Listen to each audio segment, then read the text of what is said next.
Hey there, it's Martin again, and just want to tell you what's on my mind.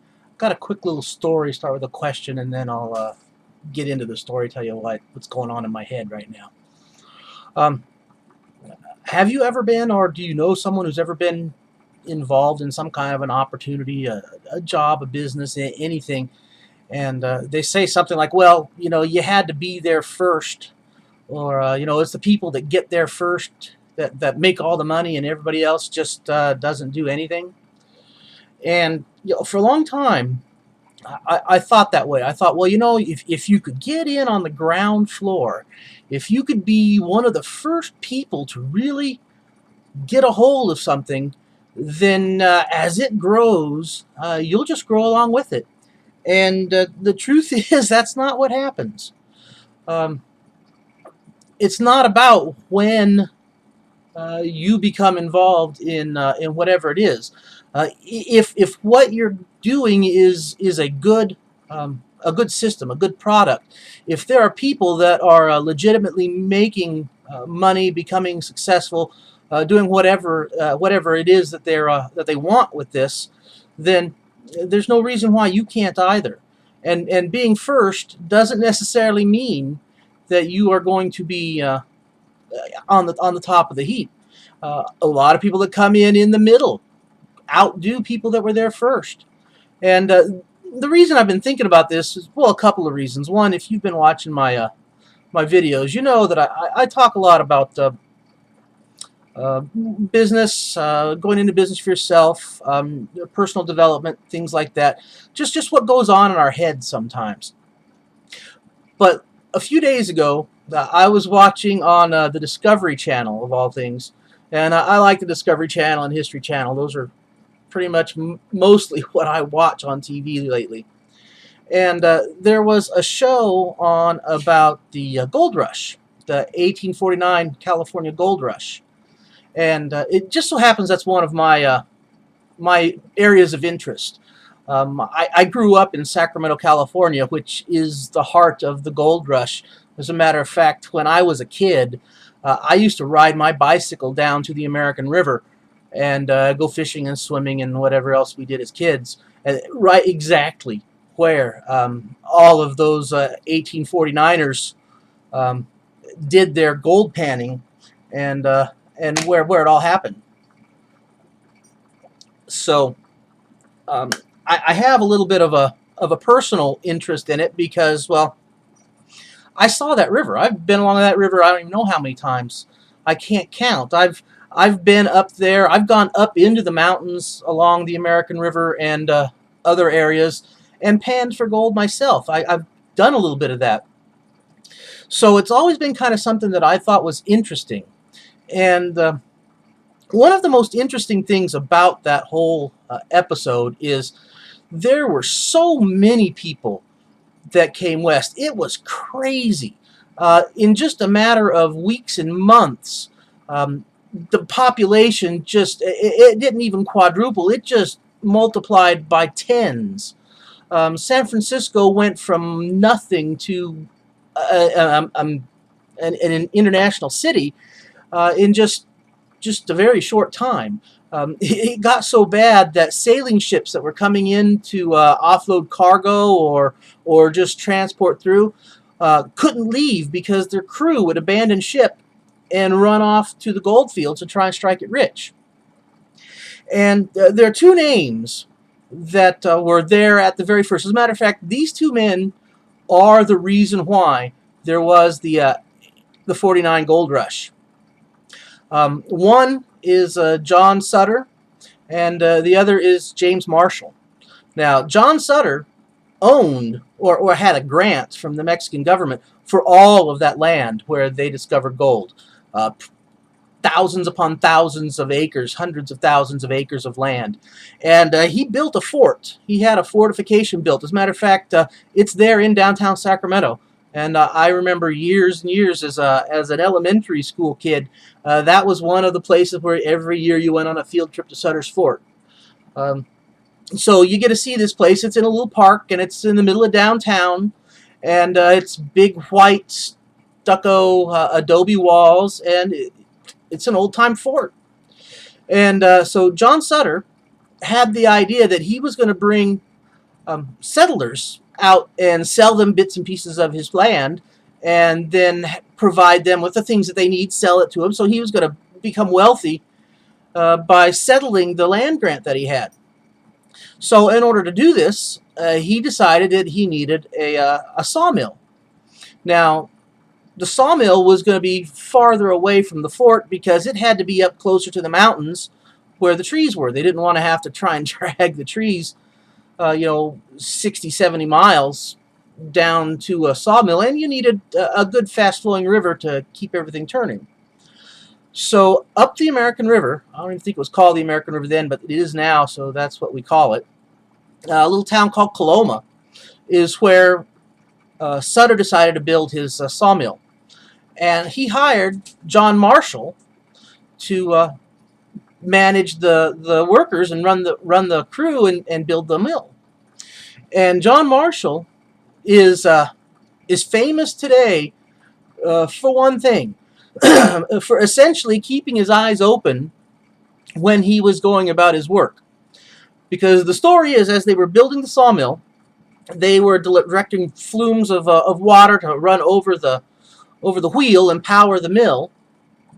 And James Marshall was investigating and checking out some work that the workers had done before.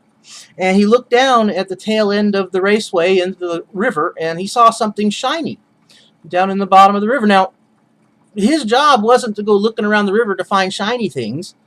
He just happened to be there, look down and see something, and he could have easily just said, "That's nothing I want. I'm not even going to mess with it. I've got work to do." But instead, he reached down, he picked it up, and he looked at it. And it turns out it was a gold nugget. So it hit him. Wait a second. This river's got gold in it. So he went around and he found a goodly amount of gold. I mean, not enough to set him up for life, but enough to prove that, yeah, there was something to this, that there was actually gold in the river, and it should be looked at. So he talks to Sutter, who doesn't want anything out of this. He doesn't want anybody to know, because that's going to just draw a huge crowd and ruin all of his plans. But he also talks to a guy, I think his name was William Brannan, who owned the store, and that's how he paid off his debt there to William Brannan, was with the gold. And William Brannan was the kind of guy that said, wait a second, I see a way to make a killing here. So he ran around to all of the other people that were selling things and bought every shovel, pick, pan, everything, bought all of the supplies, spent everything he had to buy that up, and then he prints up this little newspaper and starts going around telling everybody they found gold in the American River. And this was in 1848. And so many people within the next year did everything they could. They would sail from the East Coast all the way down bottom of South America, all the way back up to San Francisco to get there to the gold fields. The folks who couldn't afford a boat ticket would go 6 months cross country to make it to the gold fields. I mean, within 1 year, it was crazy. And the really funny thing is, the two men who were most responsible for that happening was Sutter and Marshall. They both wound up broke. James Marshall, wound up in a cabin somewhere in the Northern California and tried to do this, tried to do that. Never could make any money. He's the guy that actually found the gold, the first person who found it. There was nobody before him, and he died broke. Sutter, who owned all of that land, well, of course, as soon as everybody came over, then, if you know California history, California declared its independence. They fought a couple little fights. The United States says, okay, fine, you're a state now. And just over a month or two of time, they went from the Republic of California to the state of California. And the gold that was found in the 1850s was enough money to completely pull the United States out of a 10, 15-year depression. just turned everything around like crazy. But Sutter, who had the land grant from the Mexican government, who owned California before they declared their independence, lost everything. His grant, he tried to get it. He tried to get Congress to continue his grant, but they didn't. So all the people that came in just took whatever they wanted, and Sutter got nothing. Finally, towards the end of his life, I understand that he was given a small pension, but he died back east broke, as far as I know. He traveled all over the world. He was in Mexico for a while, but he also died broke. Now, if there were ever two people who were in the right place at the right time and actually had the right information, I mean, they knew there was gold there. It wasn't even a question. And yet, they failed. Both of them, at the time they knew it, they both were setting out to become wealthy. That was Sutter's whole plan. Was, you know, he got that land grant. He was going to become wealthy by selling off the land, and that didn't work. Marshall, as soon as he saw the gold, that was his plan, and he died broke. So I guess the point I'm saying is you can be in the right place and you can be at the right time, but if you don't do the right things, it doesn't really matter. You can be first with an opportunity that is so huge it absolutely changed the world. Not just the area, not just a few people, not just one country, but the whole world changed because of that 1849 gold rush. People came from everywhere. Ships were abandoned in San Francisco Harbor. It made California what it is today.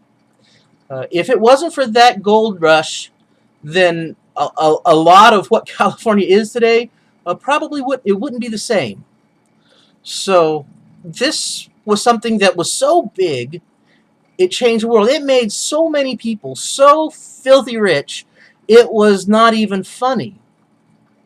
And the two guys that should have been at the top of the heap, they were there first. Sutter even had an infrastructure. He had a fort. He had everything he needed. Lost everything. So,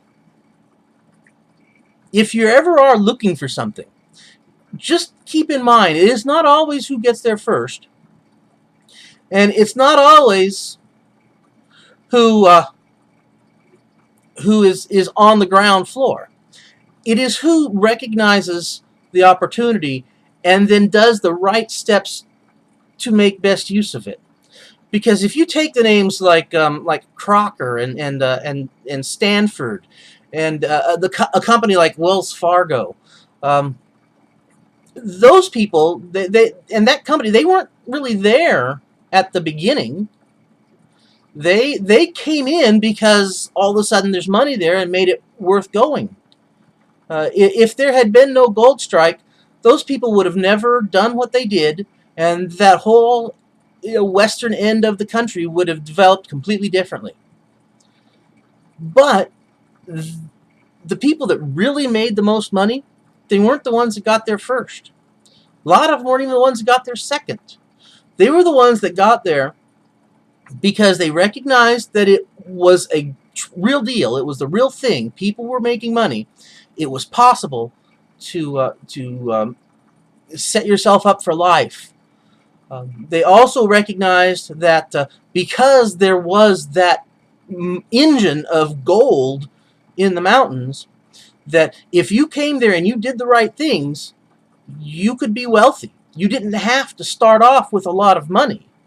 You could go start off digging up gold, and if you just didn't do what 90% of the other miners did, you could be wealthy, and you could either go home with a lot of money, which there were a lot of farms and a lot of businesses, a lot of stores opened up along the East Coast back in the States because of guys who spent a year in the gold fields and made enough to go back and buy their farm.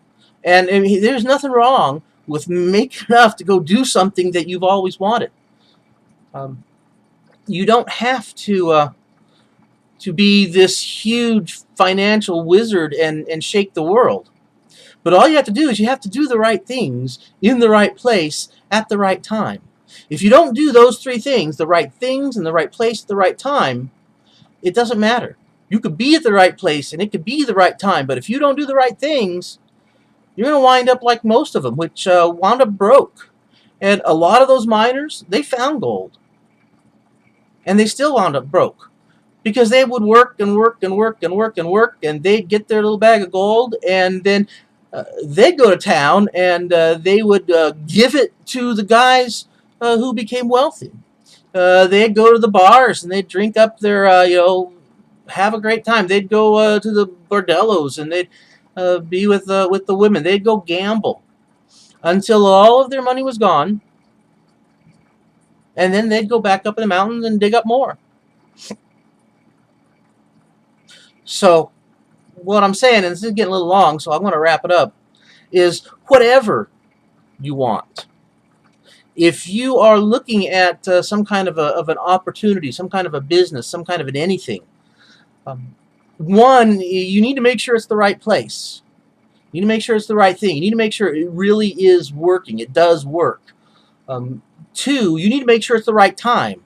You need to make sure that now is the time that this thing is working, that it's not just about to shut down, or that there's not something else going on. But once you've done those two things, then you need to make sure that you do the right things. You take the right actions.